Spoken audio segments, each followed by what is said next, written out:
उदालगुरि जिल्ला दुलाराय बर' फरायसा आफादनि खुंनो गोनां रुपाथि सनाथि मायथाइ बेखौ दानना हो itu kati deh रुपाथि ahigul ना लाइभ नङा अ दे होमबा लाइभ दिसेल lagi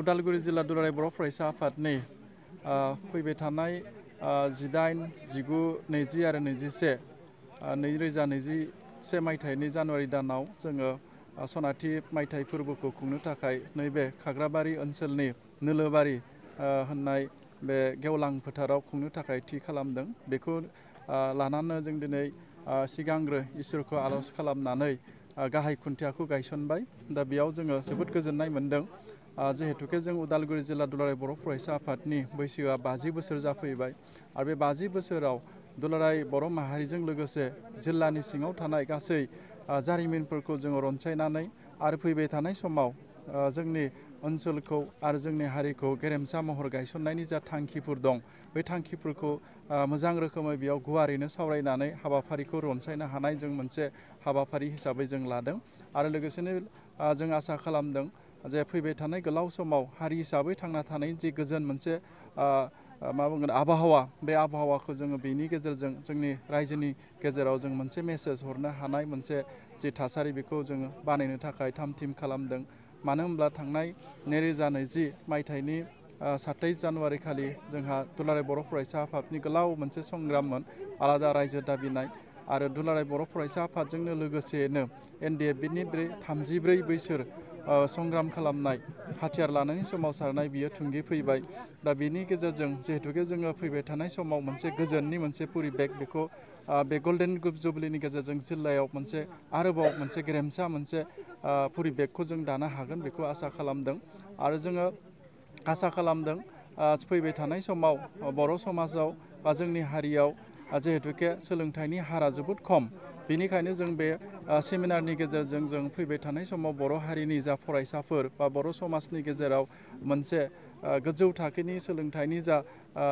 माने इभुलुएसनखौ जोङो खालामनानै जोङो मोनसे हाबाफारिखौ रनसायगोन मानो होनबा दुलाराय बर' फरायसा आफादा थांनाय गोलाव समनिफ्राय मिशन क्वालिटि इडुकेसन होननानै बिमुं होनानै खामानिखौ मावबोदोंमोन बेखौ एखे रोखोमैनो आरोबाव जोंनि जिल्लायावबो मोजां रोखोमै जाफुंसार जाहाथे मावफुंनो हानायनि जोङो सावरायनाय सेमिनारफोरखौ लादों आरो जिहेतु दिनै प्रिथिबियाव मोनसे एग्रि जि एन्टारप्रेनियर बे एग्रि एन्टारप्रेनियरा दिनै जायगा मोनबोदों आरो बे गोलाव समाव जों थांना थानो थाखाय जिहेतुके एग्रि सेक्टराव जोङो खामानि मावनो थाखायबो जोंनि फैबाय थानाय जिखिनि आनइमप्लयड जेनेरेसनखौ बोरैहाय बे एग्रि सेक्टराव मोनफुंनायनि खामानि मोनफुंनायनि सुबिदाफोरखौ जों बानायना होनो हायो बेनिबो सायाव जों सावरायनो थाखाय थि खालामदों लोगोसेनो जोंनि जा नखर उद्योग बे नखर उद्योगफोरखौ बोरैहाय प्रमोट खालामनो हायो बेनि सायावबो जोङो मोजां रोखोमै सेमिनार लानानै जों सावरायनो थाखाय बे गल्डेन जुबलियाव थि खालामनाय जादों आरो लोगोसेनो जोंनि समाजाव दिनैसिमबो दुलाराय बर' फरायसा आफादनि उदालगुरि जिल्लानि बैसोआ 50 बोसोर मोनफैबाय। बे 50 बोसोराव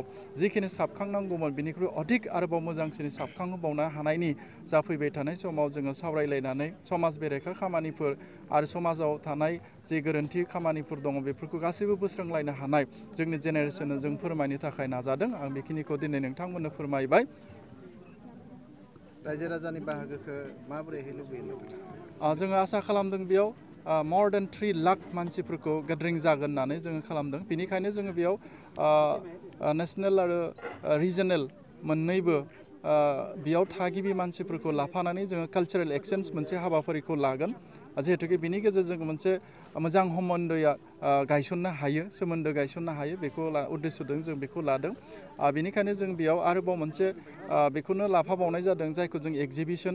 बे एगजिबिसननि गेजेरजों जोंनि जिखिनि थुलुवा बेयाव थानाय कालचारफोरखौ दिन्थिनायजों लोगोसे मुलुगनि जिखिनि सोलोंनो गोनां आरो गोदान टेकनिक जिखिनि बिगियाननि जिखिनि मावफारि हाबाफारिफोर दं बेफोरखौ बै एगजिबिसनाव दिन्थिफुंनायनि गेजेरजों फैबाय थानाय जाखांफुनाय फरायसाफोरनो दिन्थिनो थाखाय थि खालामदों। बेनिखायनो फरायसा, गारजेन, समाजनि मानसिफोर गासै रायजो राजाफ्रा बेयाव गेदारिं जागोन हिसाबै जोङो more than 3 लाख मानसिफ्रा जोङो बेयाव गेदारिं जागोन होननानै जों आसा खालामनाय जादों। अक्ट'आ माब्ला जागोन? जोंनि गल्डेन जुबुलिया अर्थात सनाथि मायथाइ फोरबो खुंनाय उदालगुरि जिल्ला दुलाराय बर' फरायसा आफादनि खालारा फैगौ 2021 मायथाइनि जानुवारि दाननि 18, 19, 20 आरो 21 खालाराव थि खालामनाय जादों।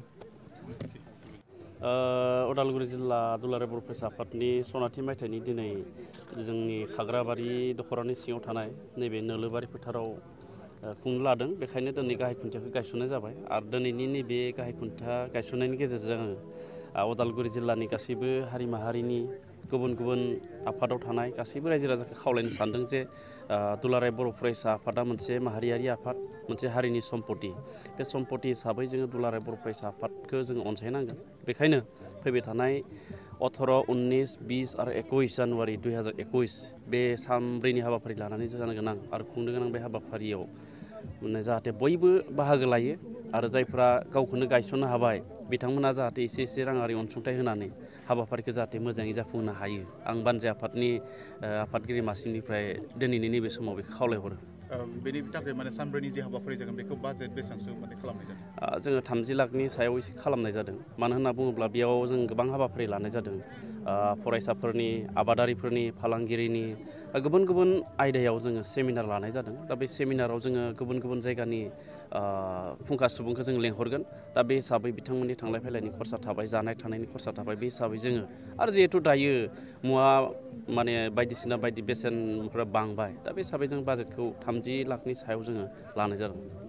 बेसेबां माने बिगा हा बेहाय आवग्रिगोन नोंथांमोना? नैबे मेन पेन्डेला 15 बिगा हा दङ। बे 15 बिगा हाखौ जोङो मेन पेन्डेल हिसाबै जों बानायनो नागिरदों। दा बेयाव जोङो टारगेट खालामदों बे सानब्रैयाव 5 लाख सुबुङा जाहाथे थुबुर जानो हायो। बेवहाय जोंहा एगजिबिसनबो दङ। गुबुन गुबुन माने हारिमुनि दिन्थिफुंनाय बायदिसिना हाबाफारि जों बेवहाय लाफानाय जादों।